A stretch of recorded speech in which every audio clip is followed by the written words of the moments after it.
You guys, I think it's finally happening. You've read the title, you know what this video is going to be about. And to be honest with you, I'm not even really sure how we got here. It could be something to do with how long I've been here in Sweden, but it could equally be something that they're adding to the coffee. I'm just going to come out and say it, you guys. I think I'm becoming Swedish. And just to be clear to all of my American viewers out there, that doesn't mean that I'm going around with my earphones plugged into my Sony Ericsson, listening to ABBA tunes on repeat and saying hurdy-gurdy to everybody I meet. No, you guys, what I want to talk about today is the signs that I'm noticing about myself and about how my behaviours have changed as the Swedes are slowly converting me into one of them. And don't get me wrong, you guys, I've had my suspicions about this for about the last 5 or 6 months, but where it's been the pandemic and we've all been trapped into the same social bubbles all the time, it's kind of been hard to know whether it's just a string of coincidences, which is why I haven't really questioned it that much until about 2 weeks ago when my thoughts began to crystallise. Yes, because recently I handed over control of my life to my Instagram followers. I don't know what I was thinking, but I let them choose what I was doing and where I was going for an entire week, and they sent me to Croatia. In fact, if you want to see how that turned out, I posted that video just last week, the link will be in the description. But while I was out there in Croatia for that week, I noticed these things happening again and again, and suddenly I felt like this can't just be circumstantial anymore. These things are really becoming part of my behaviours. I'm really becoming Swedish. So follow along as I count down 5 of the ways that I've noticed my own behaviours changing as I've spent more time here in Sweden. These are the 5 ways that I am becoming more and more like a Swede every single day. Are you ready?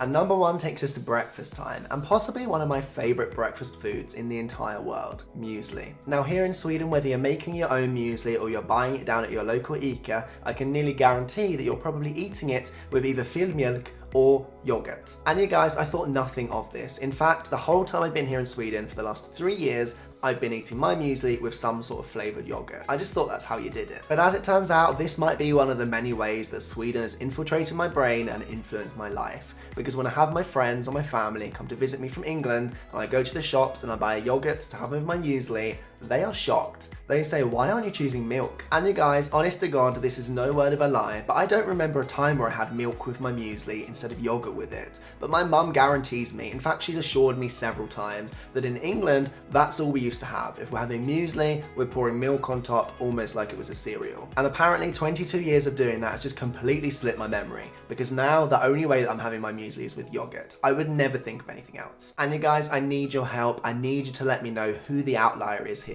Is this a Swedish thing, or is it just the UK doing something weird that the rest of the world does not recognise? The second thing on my list today is something that the pandemic has highlighted is super Scandinavian. And of course I'm talking about distance. It's been hard to miss the memes that have been floating around about the fact that here in Sweden, 2 meters distance was seen as a decrease on the usual personal privacy. And I'm sure we've all seen the pictures of the Swedish bus stop where people try and stand as far away from each other as is humanly possible. Doesn't seem to matter if it's snowing outside, they won't use the shelter if there's more than a couple of people already standing there. And this is all coming back to the fact that here in Sweden, they like their personal space. So another sign that I'm becoming more and more Swedish by the day is the fact that I'm noticing my personal space bubble expanding. Because in England where I'm from, we say hello to people on the street. I'll smile at you if I catch your eye. In fact, if I meet one of my neighbours, we might even pass the time of day. None of those things are things I do here in Sweden. And I have to admit, this one has made me chuckle more than a couple of times, because if I'm on the streets in town and I've spent too long on the same side of the road as somebody else, I will actively make a decision to cross the road to get away from them and have a little bit more space to myself. Same in the stairwell at our apartment building. If I hear someone else coming down the stairs as I'm on my way out, I will speed up to get out the door before they catch up with me to avoid that awkward exchange. So maybe the rumours really are true. Here in Sweden, they can't wait for the pandemic to be over, so the 2 meter restrictions disappear and they can go back to their normal 6 meters. And for the third thing on my list today, I could not be making a video about signs I'm becoming even more Swedish in my behaviours without talking about expressions. Because here in Sweden we have lots of non-verbal expressions that can be used in all sorts of different circumstances to express some kind of surprise or exclamation. And one of the most common ones is oj.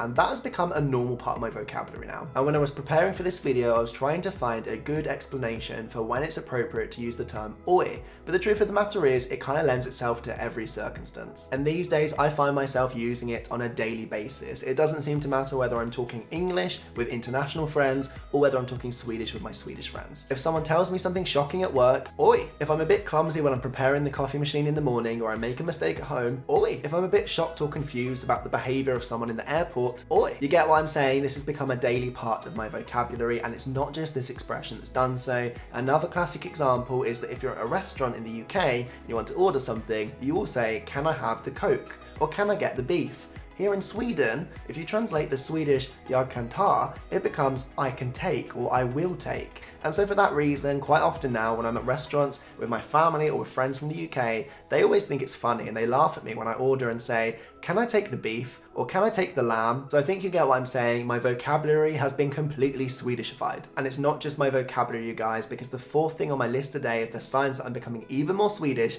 is the routines that have changed since I've been here in Sweden. And the easiest way to make this point is when we look at what happens in the weekend where I'm from in the UK and here in Sweden. In the UK, when it comes to the weekend, there's a few hallmarks of British culture that are still visible today. One of them is that on Friday night, you're probably gonna have some sort of takeaway, be it Indian, Chinese, pizza, you get my drift. And then on Sunday, conversely, you'll be sat at home having a home-cooked roast in the afternoon. Whereas since I moved here to Sweden, I can't tell you the last time that I did either of those two things. And it's perhaps most visible on Friday nights, because here in Sweden, on a Friday night, it's all about fredagsmys, which is where you stay at home, cozy down with your family, make a cozy little meal and watch some TV. Lots of Swedes will be having tacos on Friday night with their families because it's simple and easy, and then they can get down to that cozy that I was talking about earlier. And I have to admit, I've been guilty of doing the same recently. And Nina mentioned Saturdays, which here in Sweden are all about lördagsgodis or Saturday sweets. And I have to admit, this is another routine which I'm absolutely addicted to now. In fact, even when I was in Croatia the other week,